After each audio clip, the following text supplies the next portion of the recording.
weekend. Got a little cool on us there. But actually, like, I mean, the world, I think, changed yesterday. I mean, it's 80 degrees plus for as long as the weather thing goes. So, yeah, spring is here for sure. It just feels different. Feels different out there. Wow, look at Jake. Looking like the mayor of Panama City today. Here, stand up, turn around. You gotta. Jake is a fashionable dress. I always wonder if I match the tie. Does it match? Yes.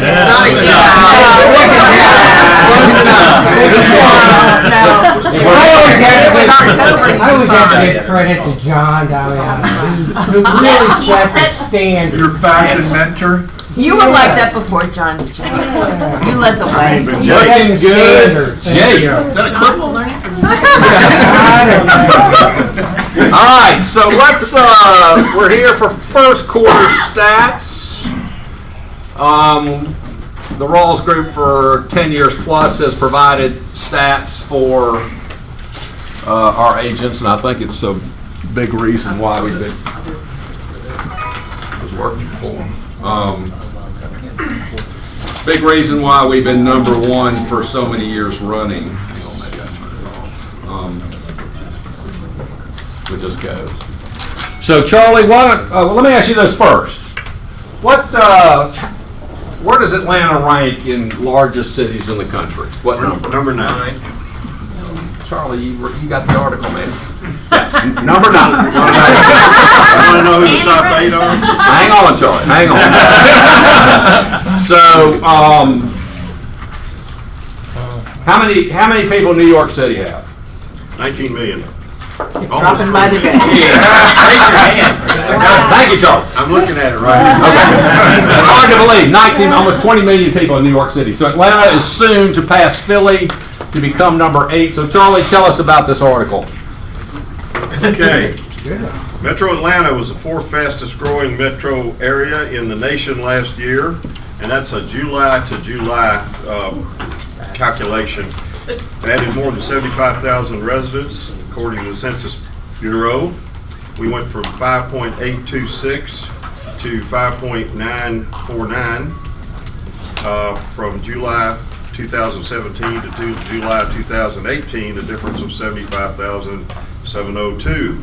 Topped by the 3 metro areas in the nation: Dallas-Fort Worth with 131,000 growth, Phoenix at 96,000, and Houston at 91,000. Orlando was 5th at 60,045. But rather than go into that next thing, I'll give you everybody wants to know what the order is, right? Okay. Yeah. New York's number 1. Los Angeles is number 2 at 13,200,000. Chicago, 9,500,000. Dallas-Fort Worth, 7,500,000.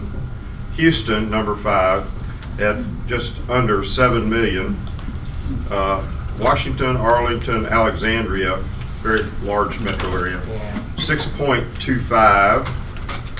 Miami, Fort Lauderdale, West Palm, 6.2. Philadelphia, Camden, Wilmington, Delaware, 6.1. And Atlanta, 5.95. Headed towards 6 when they publish the number for July of 2019. I'm sure we'll be over 6 million. The news has already said that we are at 6 million plus. There we go. Just as of last week. Who said what? Sorry. The news reporters, there was an article on, I think it was ABC or Fox News or something like that last week, and we just surpassed 6. Where's this And article? the top 5 or the top 3 or 4 that you mentioned are all hemorrhaging people that are coming Right. here. That's right. That's And what I'm the prediction is that we will pass Philadelphia probably in 2020 to be number 8.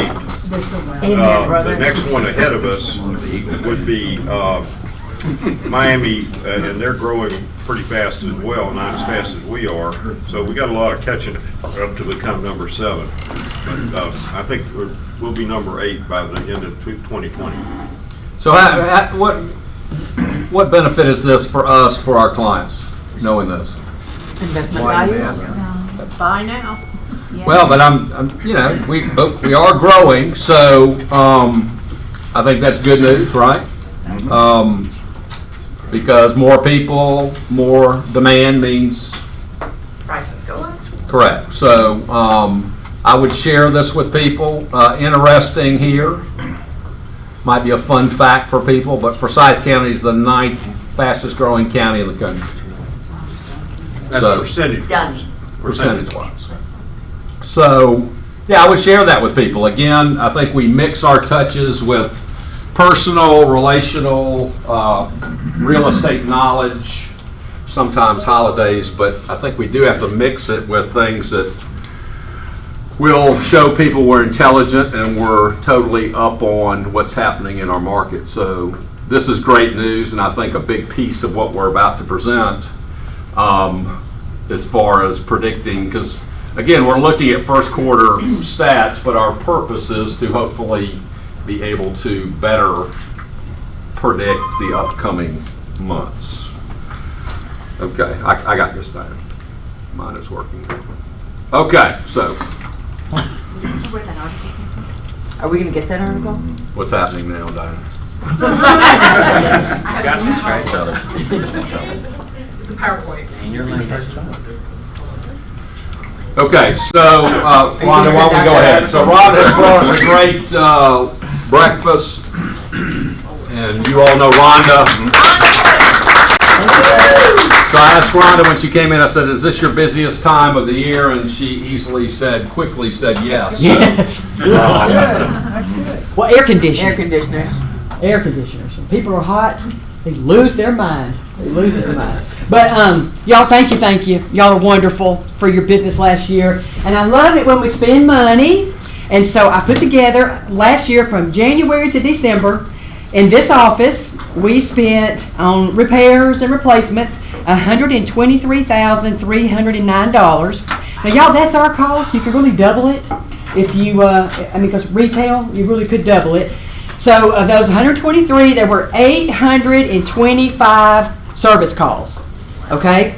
So I divided that up because I can do that. And so last year, 2.3 times a day, we had a technician in a driveway of a house y'all listed or sold.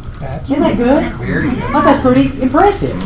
And if we divide it up, every time we were at the house, we spent an average of $149 on every visit, every time.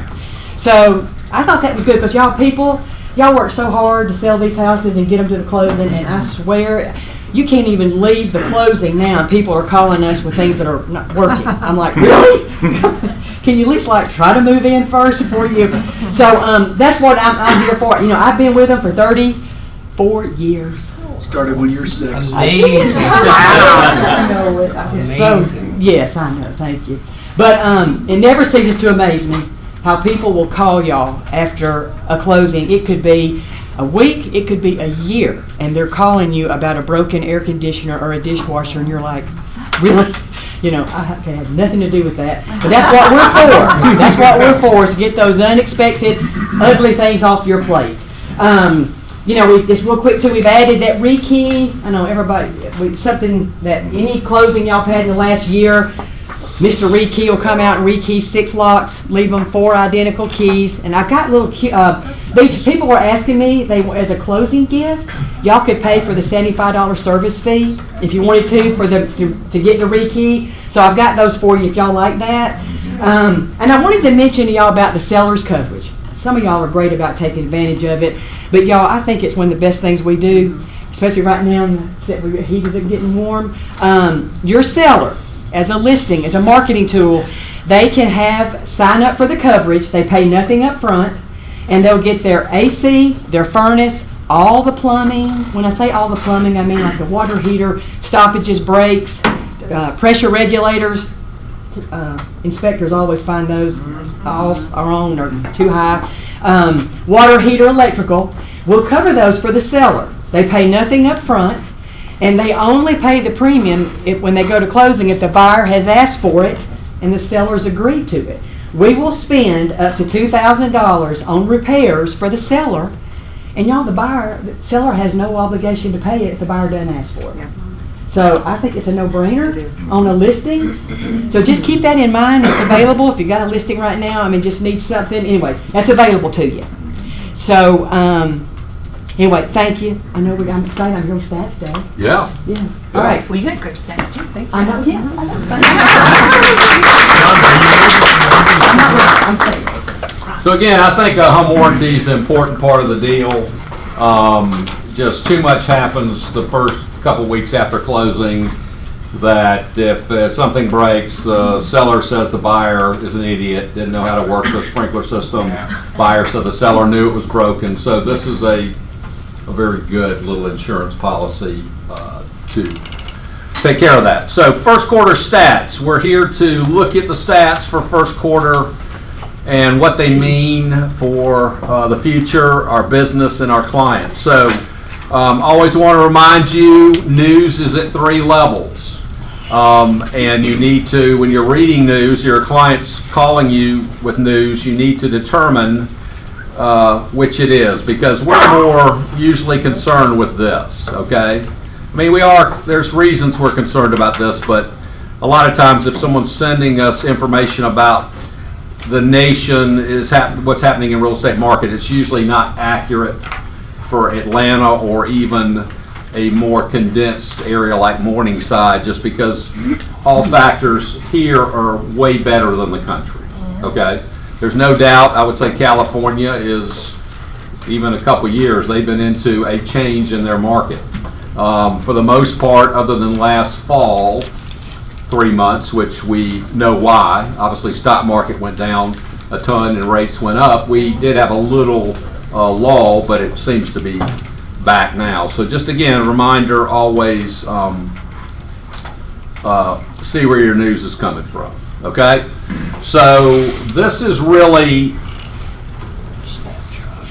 why we give you these stats, and I think they're significant. They should be in your presentations, and if it was me, I wouldn't have the same slide in every presentation. I think depending on who you're presenting to, the neighborhood, the price range, you're going to be using different slides. But and these are probably scripts you can use in your presentation. So because price and condition account for 80% of buyer interest and acceptance of the property, both are important. The best agents in here are very good at getting their clients to understand putting their home in the right condition.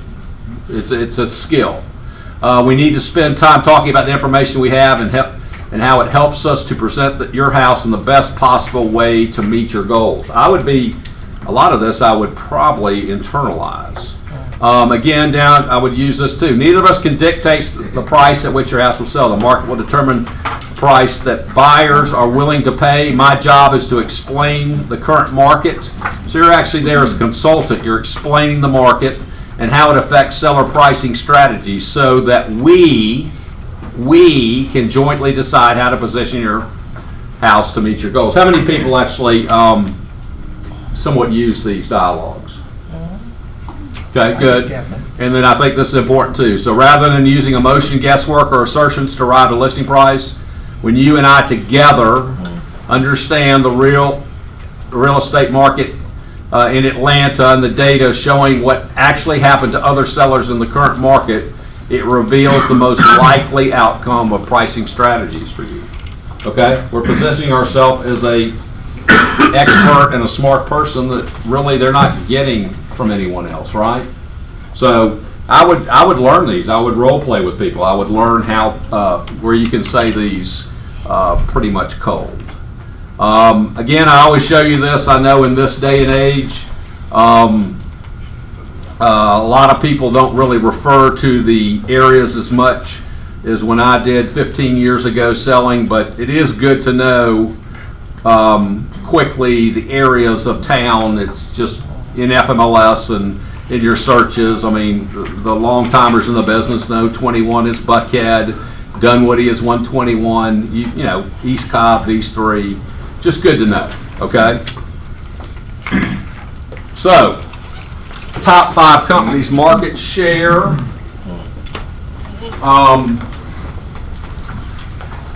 two ways to look at this. I know a lot of people go, well, that is going down, okay?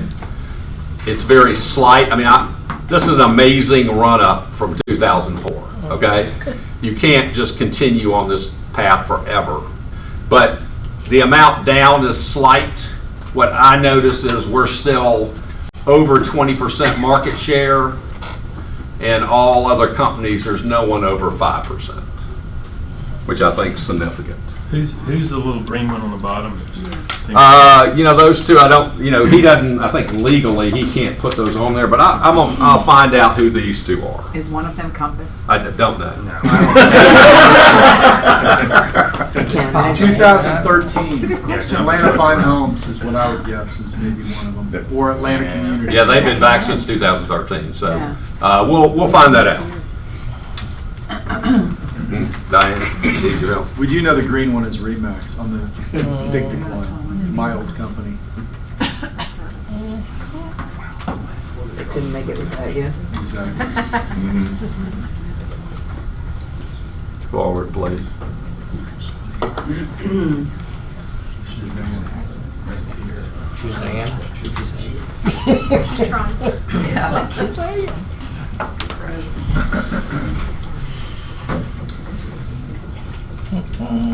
There we go. Mine might be working. Mine's working again. Okay. So these are all on individual slides.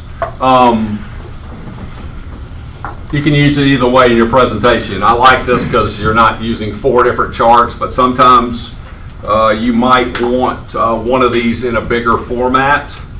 So this is kind of the market, I think the best snapshot of the market in the first quarter. So something we hadn't seen in a while, okay? So actually, number of sales down 6.5%. Ask a question. Yes. What were they this time last year? What was in that spot? Because I think last year was down too. March was, it's hard to read, but Yeah. not much. I mean, We're the same I age. think Yeah. that slide will come up March again of later. 11,111, and then, so this 2019 is 10,388. 10.3 versus 11.1. So it's down 2 years in a row. Is that Yes. Okay, that's good. Yeah, I mean, good to know. Okay, what is strange is median price up pretty big. Okay? So again, a lot of our conversations, how many of you have buyers that actually, well, I think it's been happening for 4 years, that once, you get in conversation and they want to buy, their concern is like prices have gone up so much. How long can it last? Exactly. Do you get that a lot? Okay. So the truth is, you'll see it in a further slide. We can't answer that question, right? I mean, I think always I don't have a crystal ball. I preference everything by that. But if I had to guess, since 2016, a lot of people have made a lot of money because they bought. I mean, I think that conversation was starting back then. So we really can't tell. We're trying to look at all the outside factors, one being the article we just read, okay? I mean, it is a positive to our market forever if we are a big, positive growth city, correct? It's just more people, it's more demand. So we just need to use all these factors in helping them realize and direct them what they want to do. I mean, somebody that's going to live there 7 years, probably doesn't matter, right? I mean, you might have a lull of a year or two. Someone that literally says, I might be transferred in a year, it's probably a different conversation. But it's kind of strange that these two exist side by side, right? Well, the trend line thing too, Brad, is probably the most important with what you just said, is to show that it's still not above the trend line. What trend line? The average Gary's. sales price. Oh, Gary's thing, right. Exactly right. So what Kevin's referring to is that, I should have it up here, but we don't, but that historic trend line of median price 4%, which we saw in 2007 and 9. Really, we went way over trend line as far as median price escalation. So easy to predict we would have a correction. We're still really below trend line, which I'll remind me to put that up next week at sales meeting. That's a good thing to look at. Also here, again, a positive in that median price is staying relatively steady. Sales price to list price, and again, median days are down, which is a good thing. Is everyone, so comments on that? Are you feeling, does this feel about right to you out there?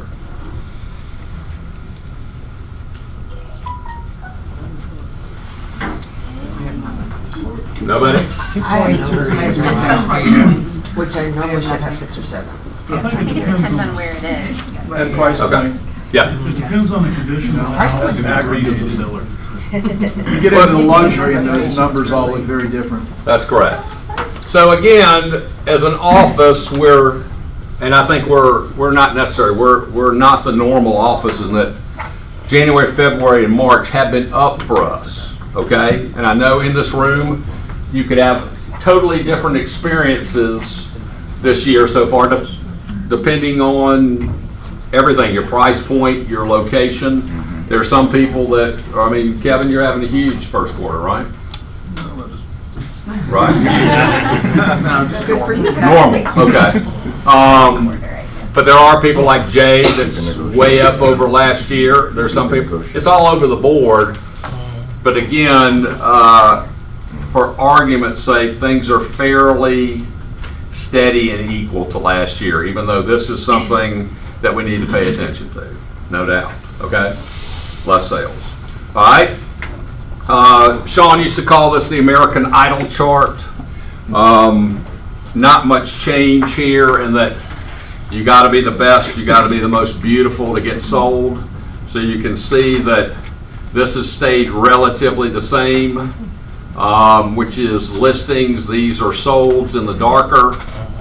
This is month supply. So one of the longest in my 30 years, but this is an incredible run from fall of 2012 of just Consistency. It's very consistent. very consistent. I mean, it's Gradual growth. amazingly It's consistent. interesting, again, to look at the cycle, the annual cycle of the market, both in the listings and the set closed sales, the way it peaks and then And that is something I think we should all notice. Again, the months of the year generally stay the same every year. Peaks and volume going up and down. Unless there's something major change, like a major stock market correction or major increase or decrease in interest rates, the months kind of stay the same, and there's a reason for that. Last year it peaked just slightly later though. Mm-hmm. Yep. Wonder why. Or it stayed up longer, I'm not sure. Mm-hmm. Yeah, you're right. Niagara Rose did. All right. Again, I think a lot of you use this slide, but to me, if you really understand this, that is pain. I mean, Everyone should use this. Everyone. I mean, it is so key now to get, so this is weeks going this way, and you're listing on the market and price that you get, and it's staggering if you don't get it sold in the first 2 weeks, how things decline. So I think the key, we're starting, I think y'all are pretty good in this office, both on the buy side and the sell side. I think you're starting to see that more time spent on the buy side before you even go out to look at a property is going to get you under contract faster, even though if you have to spend 1 to 2 hours in a conference room with your buyer. You see a lot of people doing that now. Misha, Tashma. If we can really get what's in our buyer's head, in our head, and we know exactly what they're looking for, we're going to find it faster versus just going out 3 times and we're not even hitting on the right thing. So time spent up front with buyers gets it done faster. Same thing with sellers. I think the time spent is probably before you meet with the seller, that you've done so much analysis that you were able to make a quality presentation that gets it priced right is the real key, and we're good at getting them to understand the condition is very important. So the upfront time is massive in this sort of market. Diane?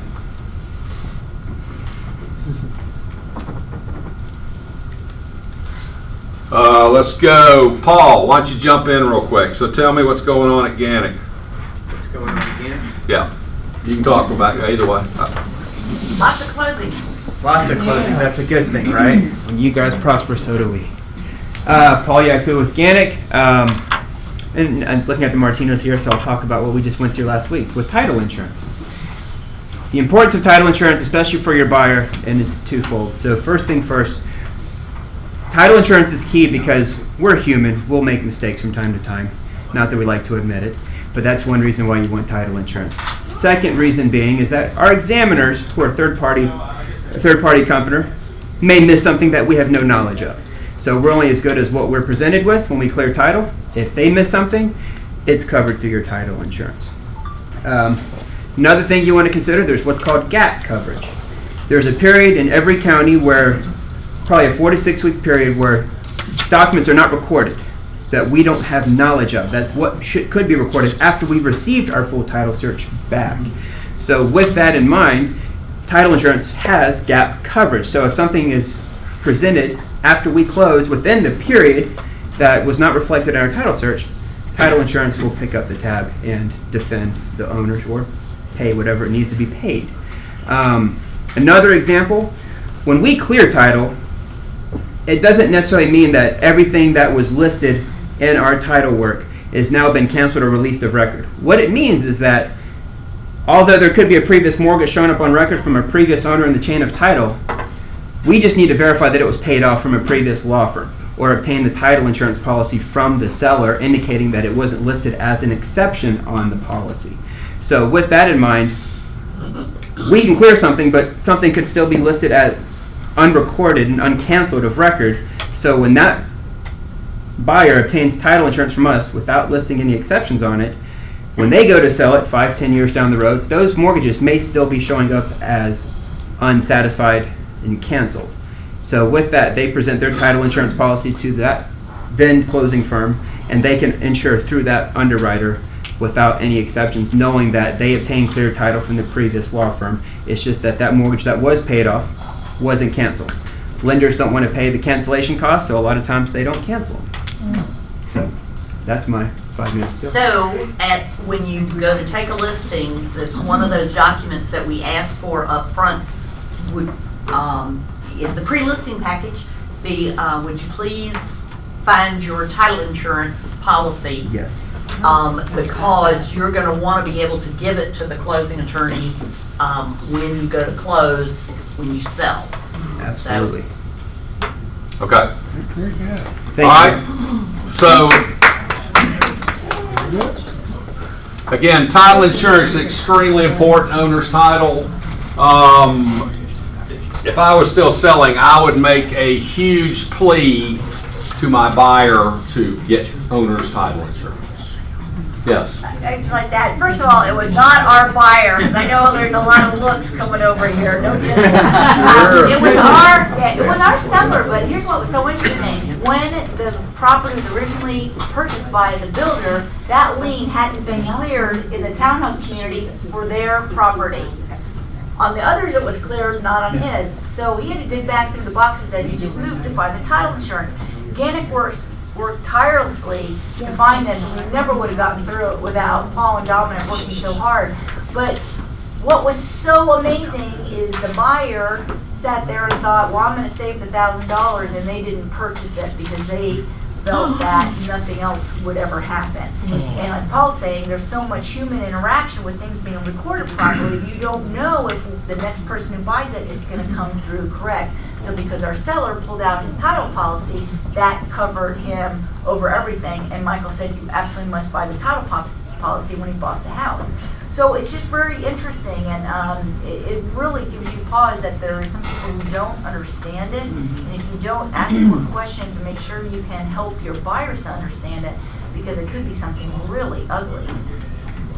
Yeah, and I think the best way to get people to do that is tell real stories. It might not be your story, but all you need is a story like that. Or, again, I told you before, the biggest one of all time was way back 20-30 years ago. East Cobb, two sisters, twins, I think, owned the property. One twin lived in England for a long time. The other one sold it to a builder. They developed 500 homes. The sister in England, they co-owned it, never signed off on it. She wanted her property back. She didn't know about the sale. Yeah, so it's important.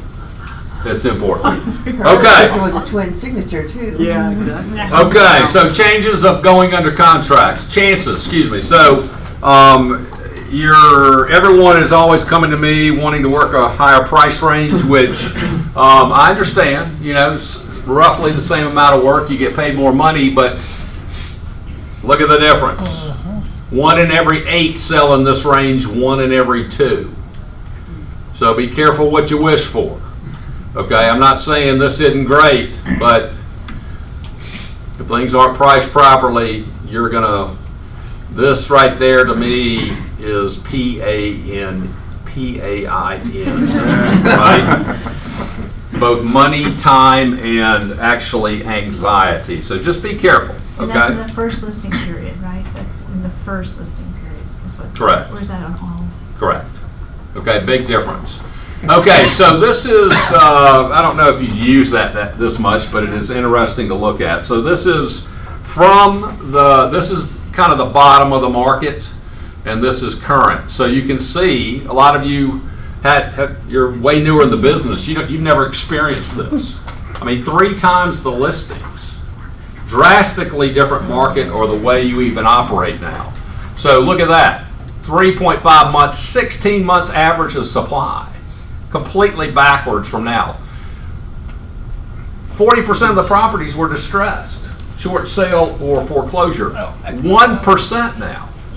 So, I mean, we have another chart for this, but you still probably have people calling up, I don't know what planet they've just come in from, but going, hey, I want a foreclosure, you know.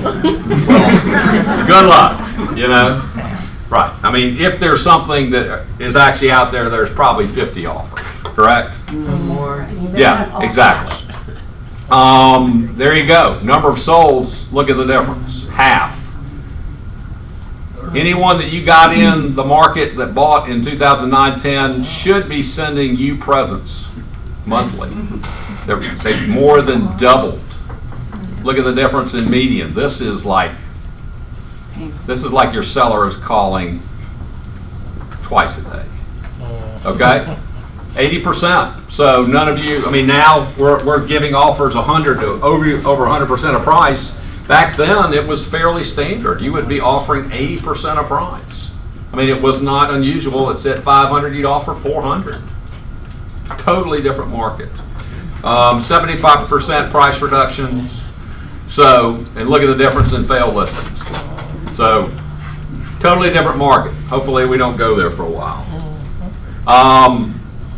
Just price reductions, not much change in price reductions. We're really, we've hung at that number for a long time. You can see, why do you think this is?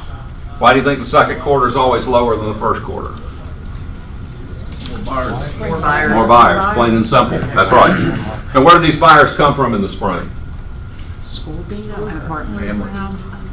Well, I think most people, for some reason, the world has said that the world looks lovelier, you just have more emotion, you buy in the spring, but we do, a lot of relo happens starting now because people are trying to get in between school systems, you know, So between Brad, school years. I just went under contract last night with the house, and when we Congratulations. went to see it on Thursday, Mm-hmm. sunny, beautiful, the birds were singing, the trees, everything was blooming. We sat on the back porch just talking. We went back Saturday to show the husband, and it was rainy and cold and nasty, and the birds were still singing. So But did the house feel different to you? totally, Yeah. yeah. Yeah, I mean, It just was la la la. Somebody was singing. I know, it's like la la la la. Yeah.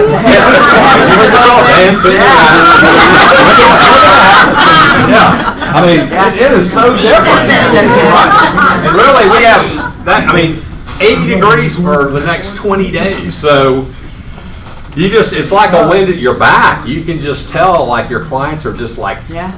wow. They're, you know, it's nice. This is a nice time of A year. good touch for right now, if you go around your neighborhood, take pictures of people's yards, and then send them the picture, and tell them if you need to sell in the future and it's not springtime, here's a picture you can use of your yard. Because some of the yards right now are just gorgeous. Yeah. So.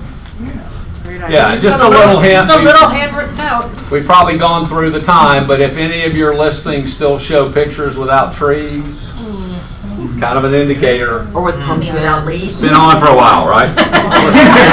Christmas trees. Yeah, let's get new pictures. I saw one the other day, there's still like Christmas decoration. Yeah, Yeah. there you go. That's not good. All right, so this is interesting, actually, even though for some, here in the first quarter, you've had a big drop in the high-level stuff. I mean, that's pretty big drops here. Why do you think that is? Median price going up closes part of that gap. But what, I mean, There's a lot more new what's happened in this construction first at quarter? Really like no quarter in a long time. I mean, we had this weird 3 months in the fall, and then all of a sudden, overnight, stock market, rates, right? I think that's helped that.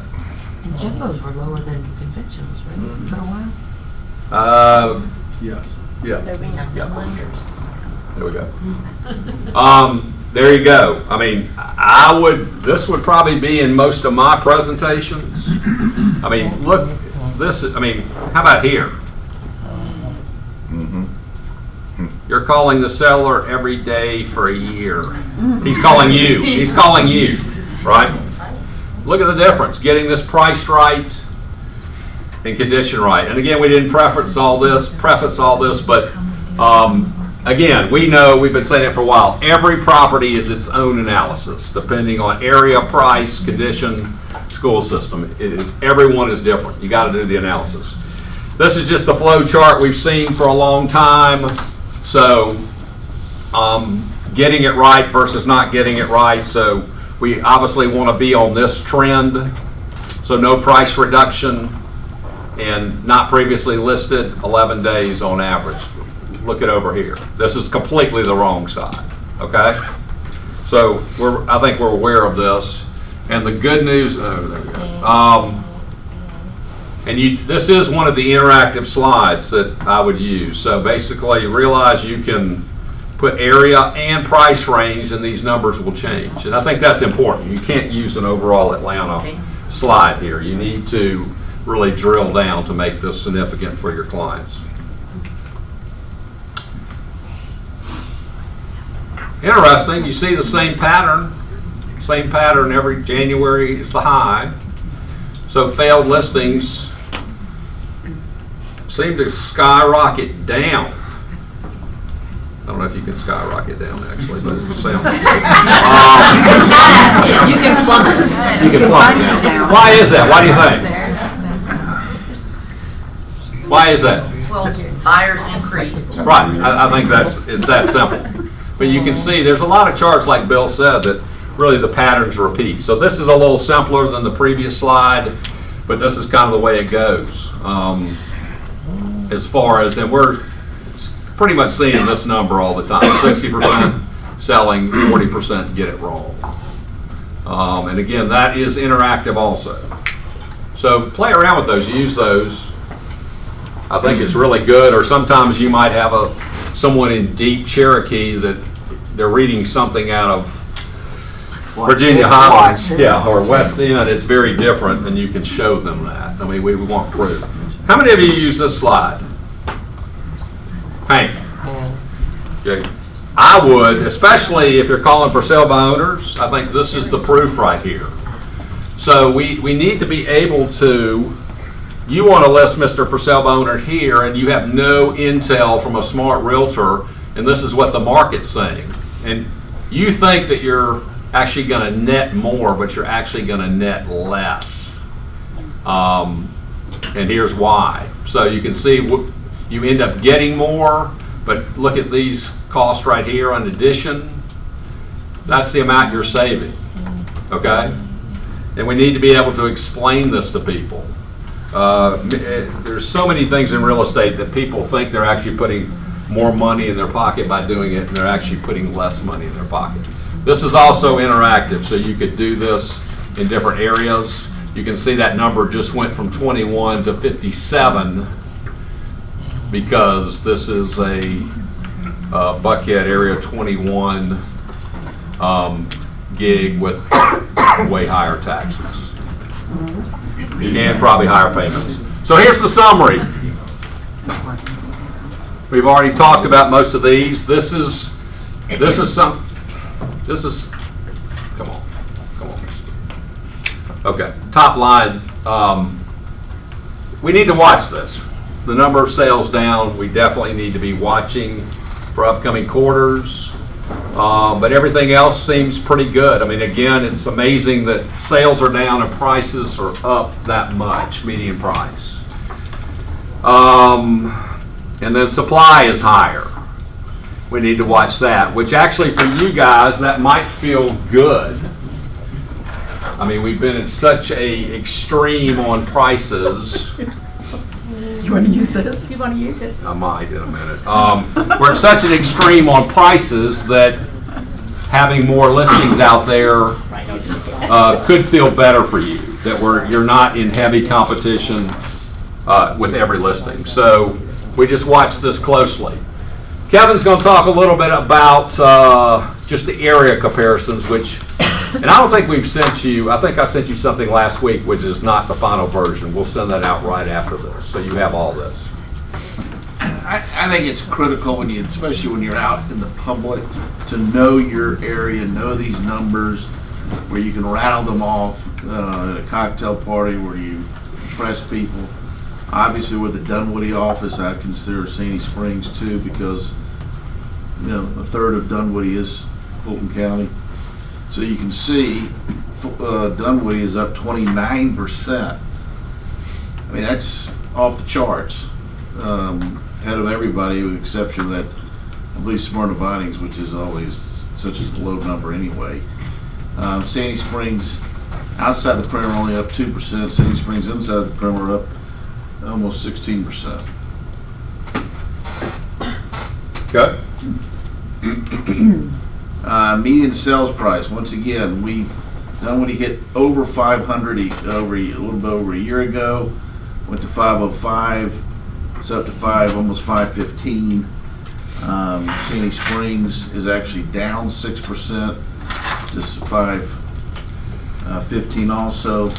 And if you look at Sandy Springs inside the perimeter, it goes back and forth with Buckhead, who's got the highest average or median sales price, and it is Sandy Springs this time, $885, which I want to say 2 years ago this time, it was down in the mid to high 600s. No one could were scratching their heads on why that was on Sandy Springs inside the perimeter. Okay.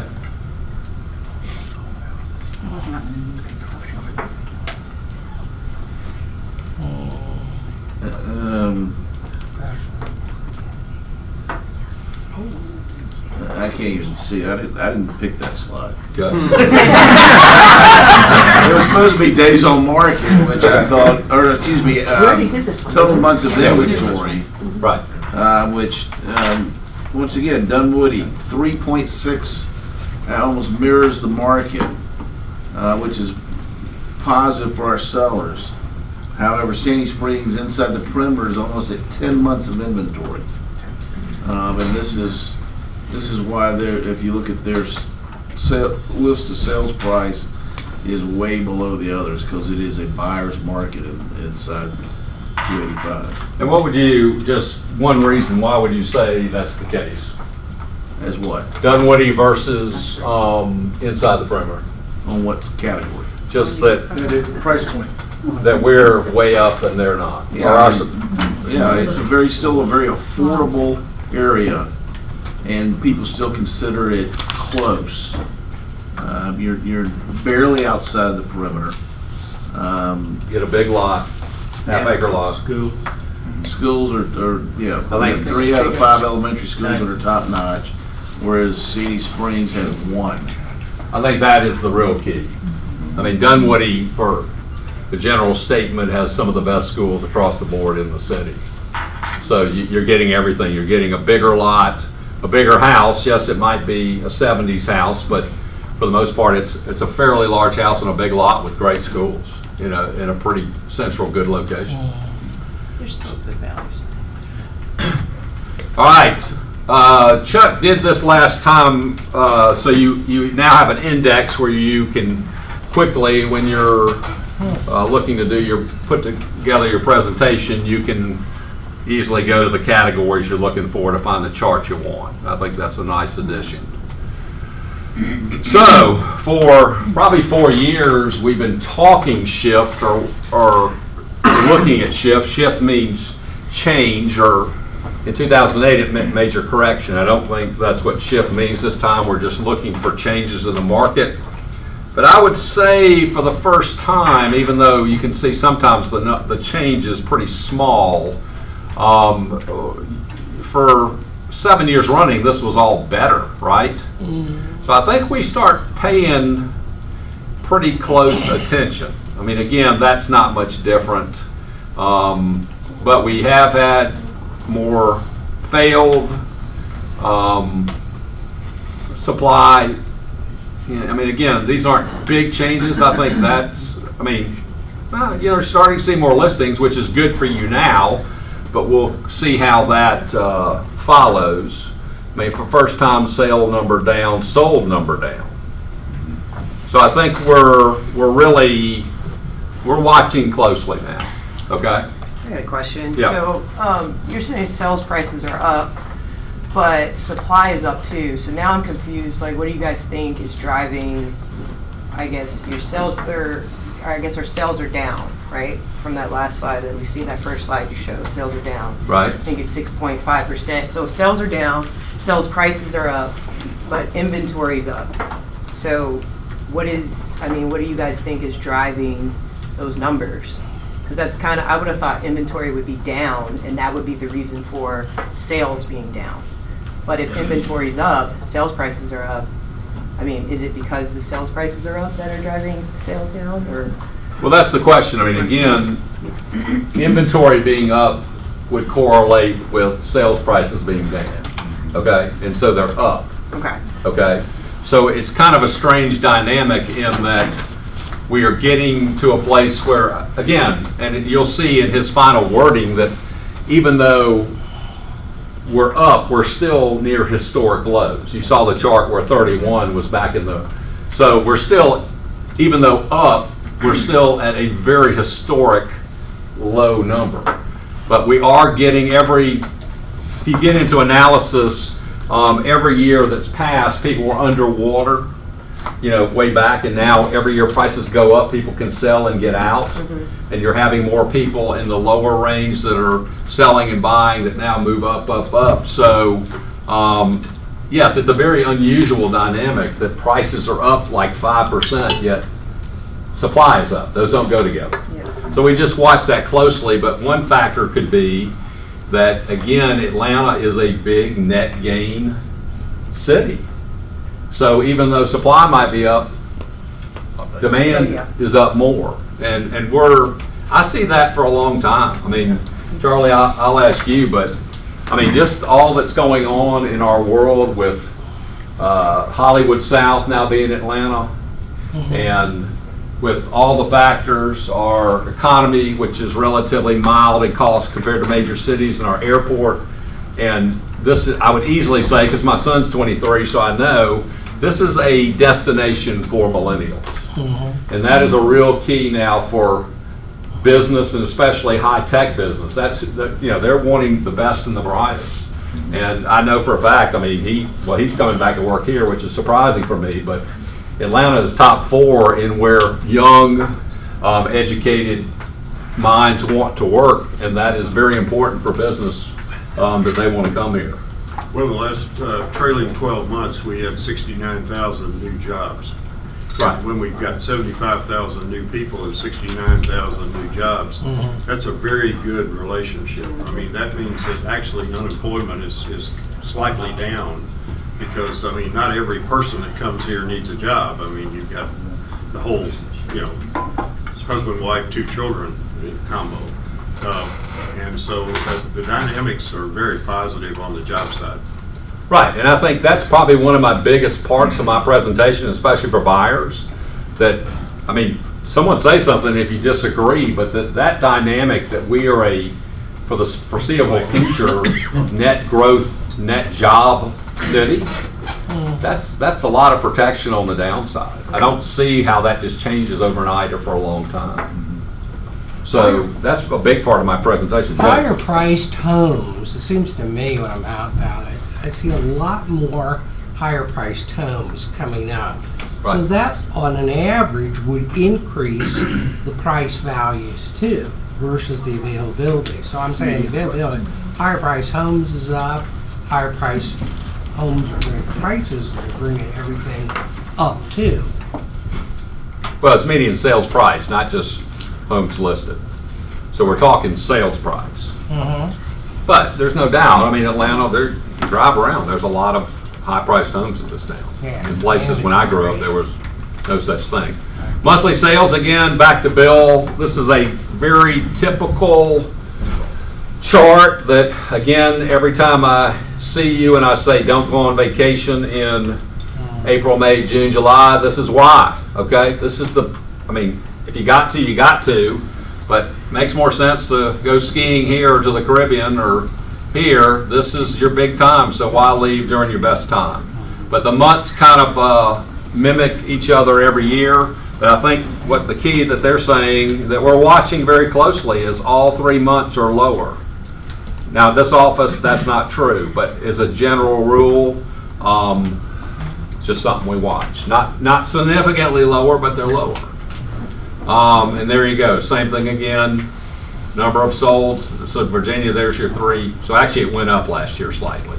Hey, Brad, maybe could that be a hangover from the fall problem? Could be. And pending, not as many houses are going under contract in November and December, so they don't sell. And You're exactly right, Marty. So closings in January and possibly even early February were things that went under contract in those weird months. So yeah, you're probably right. It'd be interesting to see this quarter. But there you go. I'm watching now. Okay, 1 quarter, but now we're paying attention. Okay, you got my attention there. There you go. You want a foreclosed property? Good luck. Go to Alabama. Call Harvey over there. What is the gray and the red? I don't see them.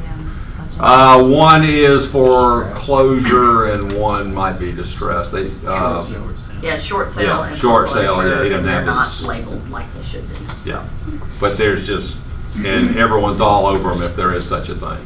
And they're overpaying for them. Yeah. So there you go. We've seen this already, but this is a huge jump. I mean, 2 years. So someone in, we used to have this conversation, 2017, people, my buyers just, prices are too high. They did well if they bought. Don't have a crystal ball, but here's my best opinion. Atlanta's a big net growth company, net job growth, millennials coming here. I would bet they're going up. And new businesses. New freeways. And that's just amazing. I mean, look at how many quarters. I mean, these aren't just like a 10% up. This is, so you might want to show, this might be the best chart of all. When someone says, how can prices go up? Well, you might show them and go, you know, somebody of your profile said that exact same thing to me here. Okay? And this chart probably looked like this for 3 years back. I think they did pretty well. Right? One of my favorites, agents come to me all the time going, I just had a seller, I'm at the list, but they want to know kind of the comparison they bought in 2009. You can actually show them a pretty good idea of where prices were then and now. Okay? And you can actually, that's interactive, so you can pick 2 years. Okay, you can, you know, obviously that other is a little confusing. Oops, come back here, come back. There we go. That's a little confusing, but yeah, you can pick 1 year. I think this is a big piece on a listing appointment. Okay, so Keller Williams, more than double any other company in we sell our own listings. I think it's a pretty strong number. That's stayed pretty consistent. Supply, I think you get this. We've seen it multiple ways. Balanced market, meaning not advantage to buyer or seller, is 6 months. That's historically been the number.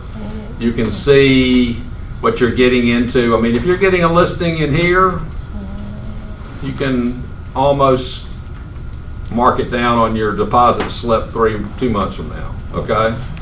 But got to be careful out here. Not to say these aren't big dollars. There's nothing like getting a $50,000 commission check, but we need to really see what we're getting into, because this is a business relationship. We're signing up. You and I are talking every day. Right. So just really need to analyze heavily. Saw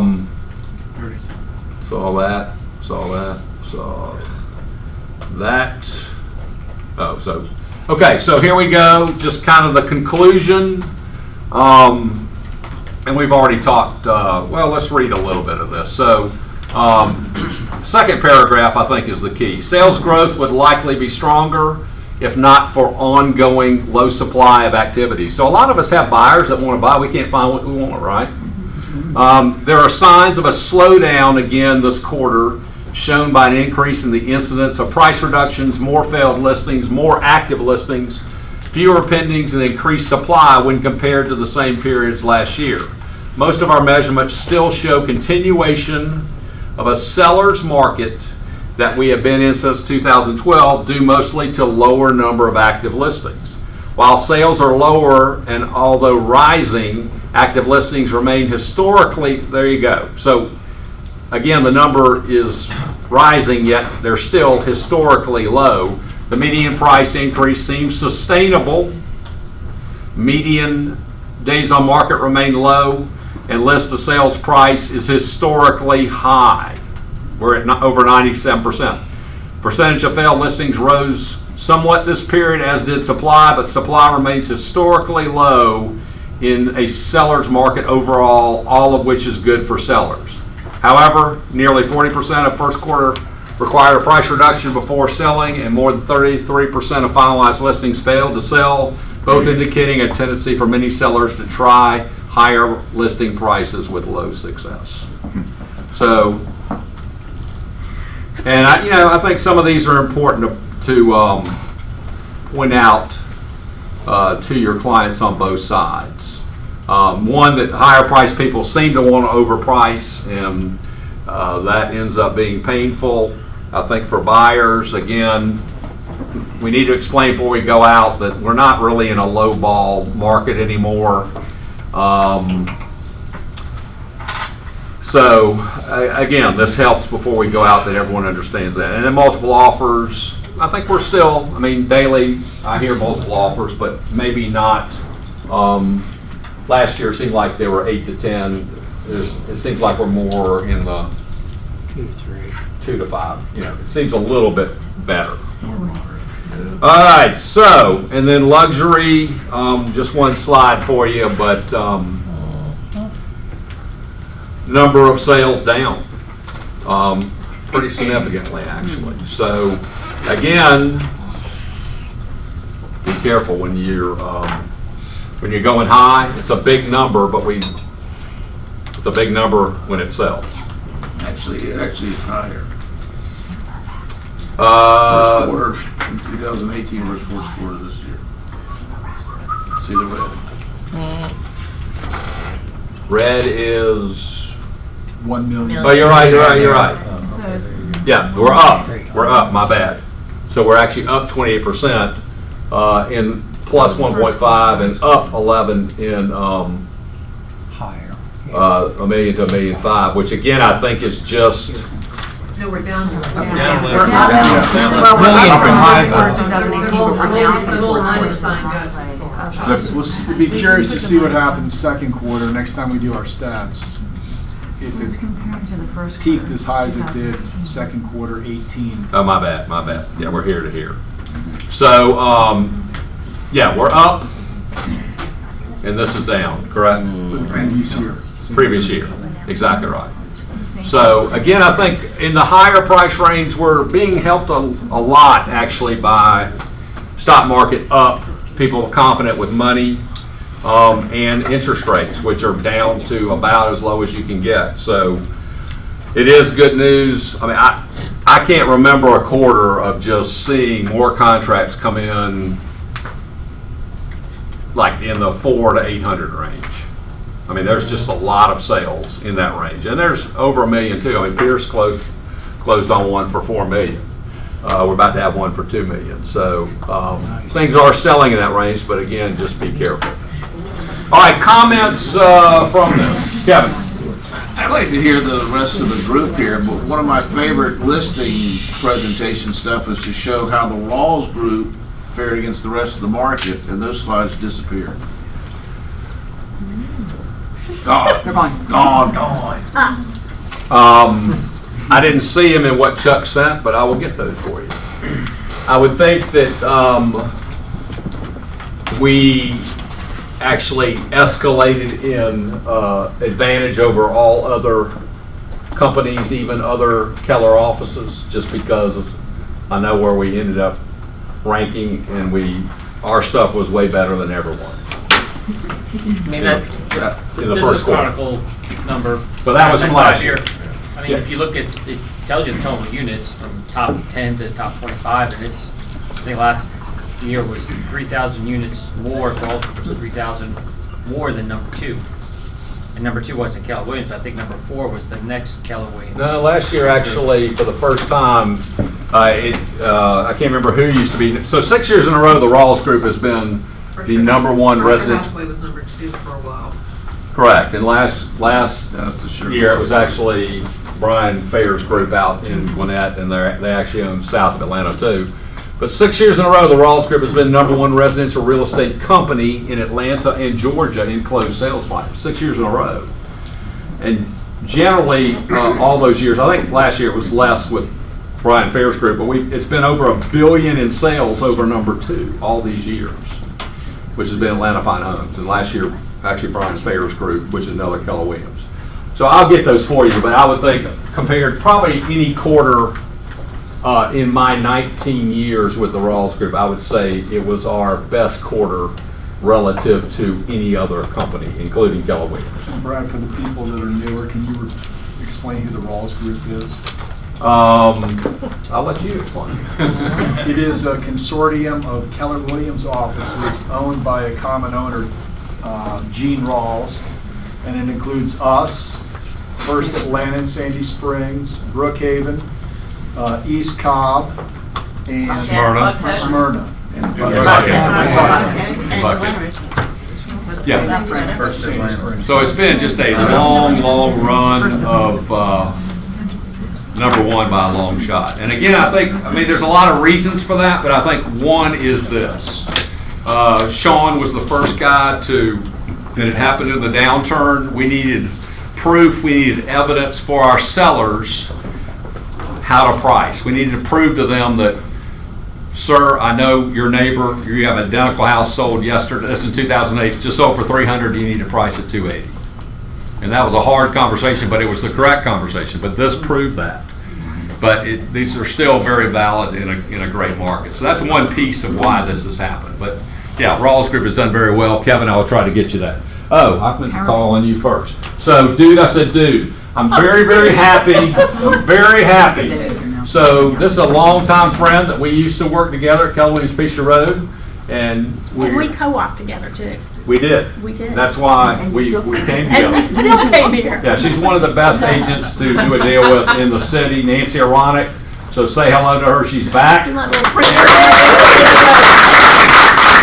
high energy, very talented, and longtime friend of Susan Eschbach. So I'm glad y'all are back. We actually became friends over a deal where, I'm going to say it, the guy left his tidy whities My listing. in the bathroom, in the bedroom, over a chair that my client was buying. And I'm like, you gotta be kidding me. Well, we're never gonna look at that chair again, ever. And I said, did you know your clients wore tighty whities at the closing table? And we sat there and texted all Anyway, over. we got a kick out of that, but that's what made us become friends, because we had this little secret of what the seller was wearing at the closing table. Not his underpants.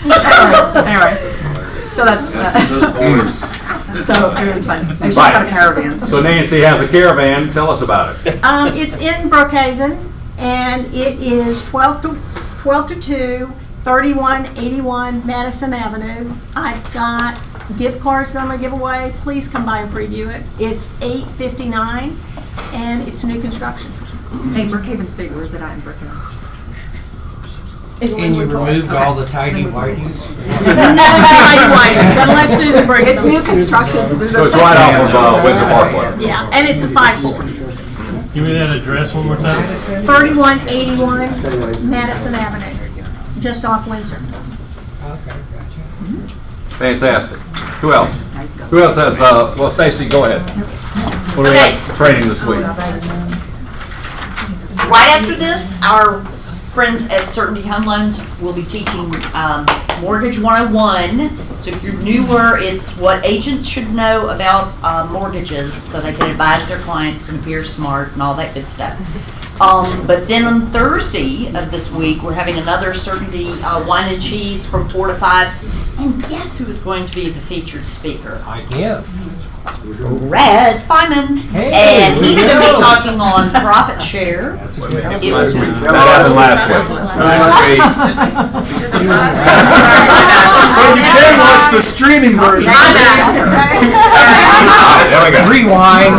That was me, sorry, my bad. Okay, but I wanted, and then next Tuesday, Becky Wynn Evans is going to teach on going paperless in your business right after sales meeting.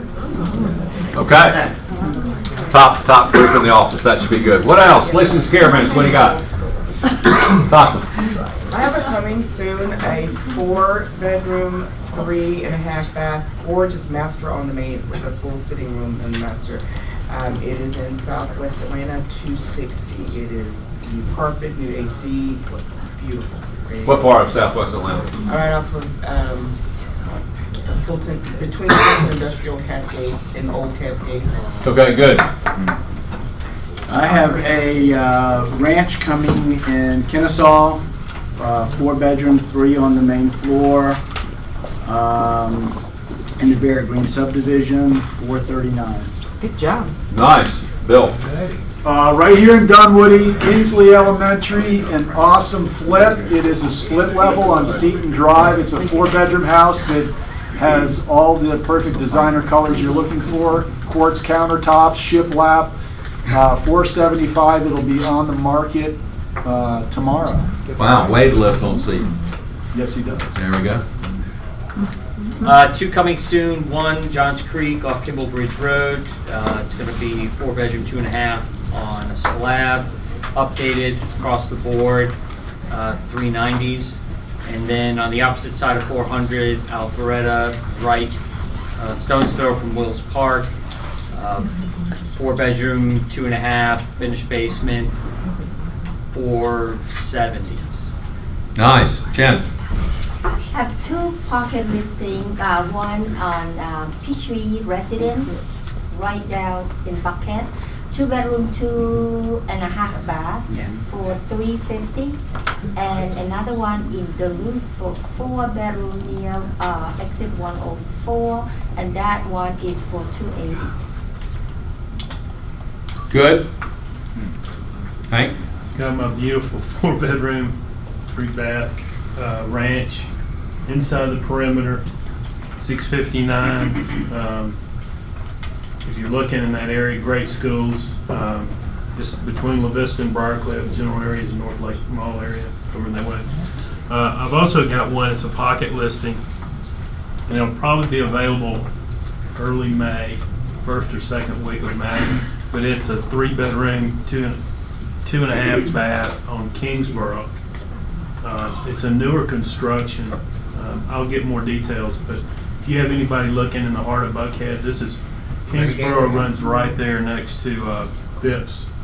It's walking distance. You can walk to Buckhead.